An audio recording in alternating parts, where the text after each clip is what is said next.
नमस्कार। RP news 29 के साथ आपकी आवाज़ जन जन तक। बंगाल में चुनाव के बाद होने वाली हिंसा पर राज्यपाल जगदीश धनखड़ ने कहा कि सरकार ज़मीनी हकीकत को समझे और जनता के विश्वास को राज्य में स्थापित करे। सरकार उन अपराधियों पर एक्शन ले जिन्होंने हमारे लोकतंत्र के दागों को तोड़ने की कोशिश की। चुनाव के बाद हिंसा को लेकर सरकार की जो प्रतिक्रिया थी उसे मुझसे बेहतर कोई नहीं जानता। सरकार भी यही चाहती थी।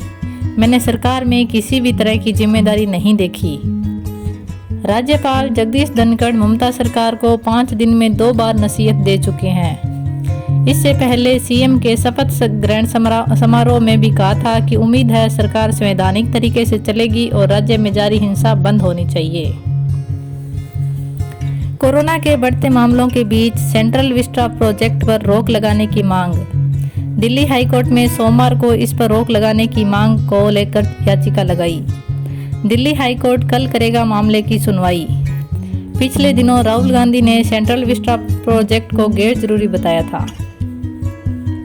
सर्वाधिक वैक्सीन लगाने में देश में नंबर 1 और एक्टिव रोगियों में 5वें नंबर पर पहुंचा राजस्थान।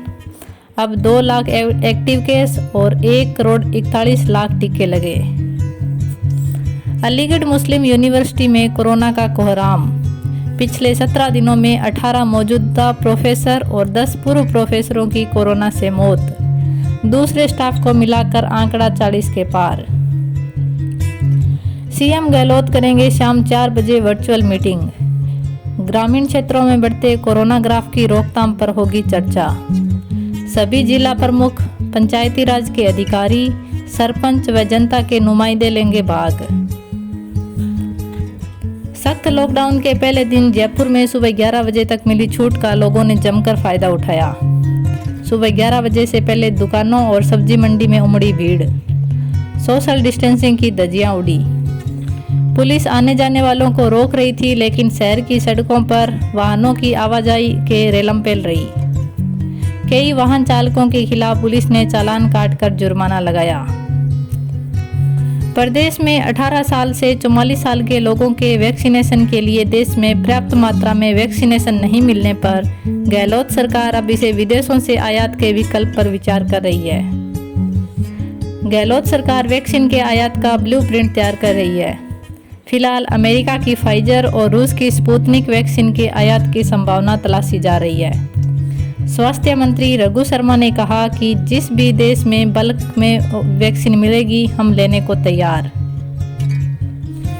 कोरोना काल में सीबीएसई ने कक्षा 10 की परीक्षा 2021 के लिए जारी अंक निर्धारण नीति के तहत बेंचमार्क दिव्यांग वाले विद्यार्थियों को विशेष छूट दी।